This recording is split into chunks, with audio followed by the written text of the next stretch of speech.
बाबा, पालिकेची नवीन इमारत आता जवळपास तयार झाली. येणाऱ्या नवीन सभागृहामध्ये विरोधक थोडे तरी दिसतील का सदृढ लोकशाहीसाठी? नाही, लोकशाही आम्ही पण सुदृढच आहे. आम्ही काय लोकशाही काय मारून टाकतोय असं दोघं नाहीये.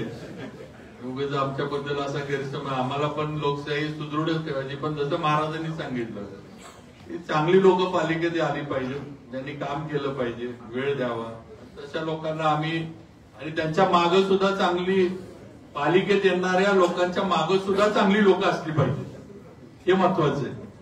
तर काय अपक्ष नुसते शेवटी बघा, अपक्षांच्याकडं म्हणजे काय म्हणायचं, नियोजन किंवा विचार काय धारा म्हणा असं काही नसते. कुणाला तरी विरोध करायचा, मला हे नाही मिळालं म्हणून अपक्ष उभे राहतात. त्याला काही मागं बेस किंवा हे नसते त्यांना. अशा नाही ना, आज आम्ही सांगतोय किंवा आमच्या मागं भाजपची विचारधारा आहे.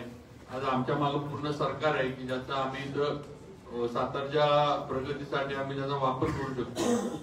अनेक गोष्टी ज्या आहेत, त्यामुळं सातारकरांनी पण त्याचा विचार केला पाहिजे. बाकी आम्ही सगळे लोकशाही जपणारे.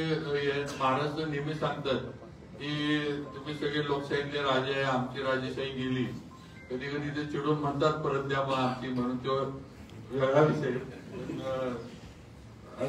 की शेवटी आणि सातारकरांनी निर्णय घ्यायचा. मी एकटा तर काय ठरवू शकत नाही. सातारकरांनी निर्णय घ्यायचे.